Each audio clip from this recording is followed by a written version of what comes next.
In this video, we're going to take a look at the GameObject menu.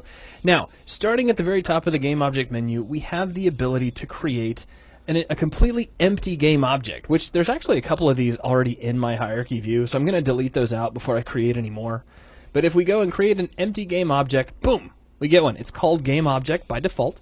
It has nothing inside of it. I don't want this to turn into a discussion of GameObjects, but if for any reason you need a generic GameObject onto which you can attach other components, that's how you do it. You can either do it straight from the GameObject menu like I just did, or of course you can hit Control-Shift-N.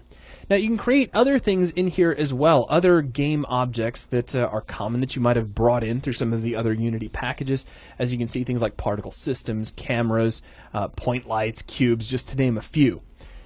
Moving down from here, you have some various commands which work with your game objects and can help you deal with parenting, with where pivots are, deal with positioning.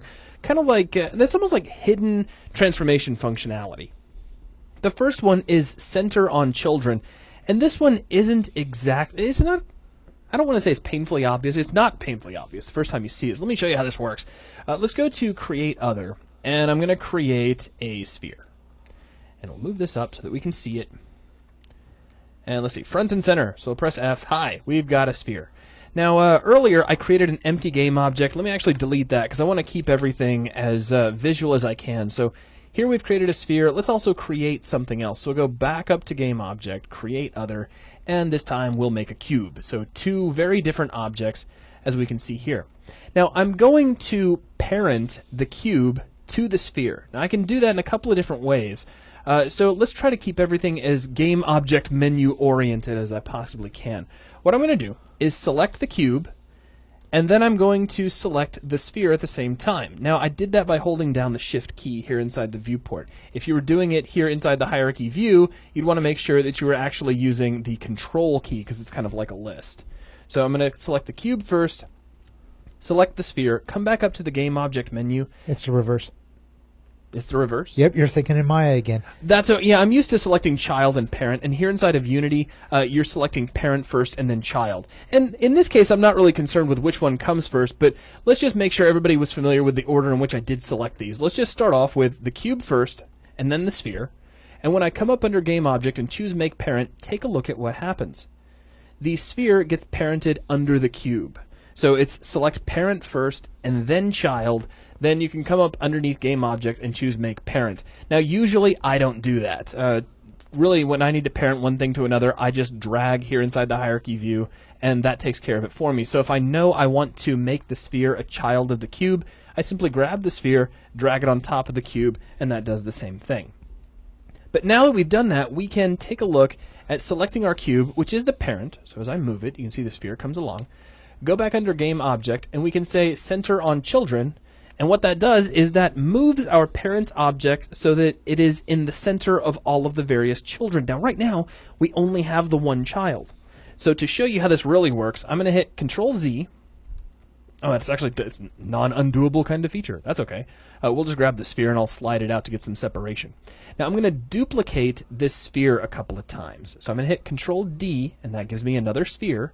We'll move this duplicate kind of down here, and I'll hit Control-D again and move this one over here. Now it's stuck halfway through the ground, but that's okay. It's still going to get the point across. Now, notice again, the cube is the parent of all of these objects. So wherever it goes, the others go as well. But now if I have the cube selected and I go to GameObject, Center on Children, it moves to the exact center of all of its children. So now you get to a really clear demonstration of how that works. Now, we've already seen Make Parent.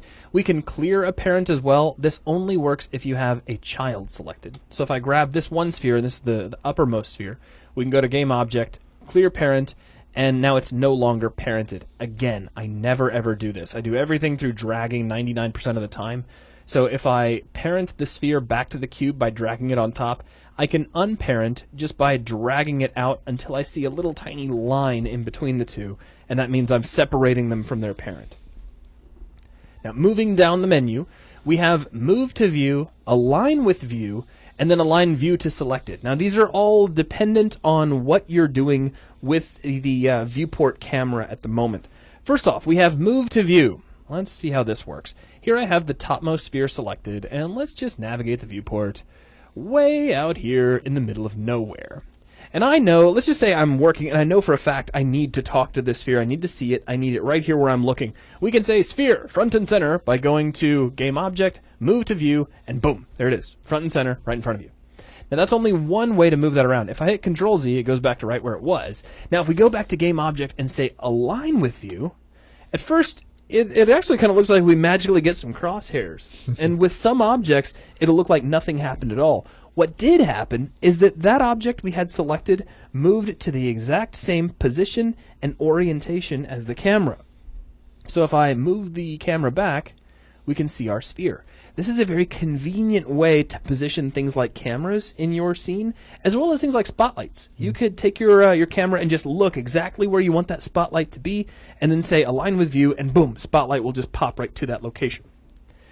Now the final thing we have is align view to selected. And what this is going to do is take this camera that's currently powering our scene view, and it will move it and orient it to align with whatever we have selected.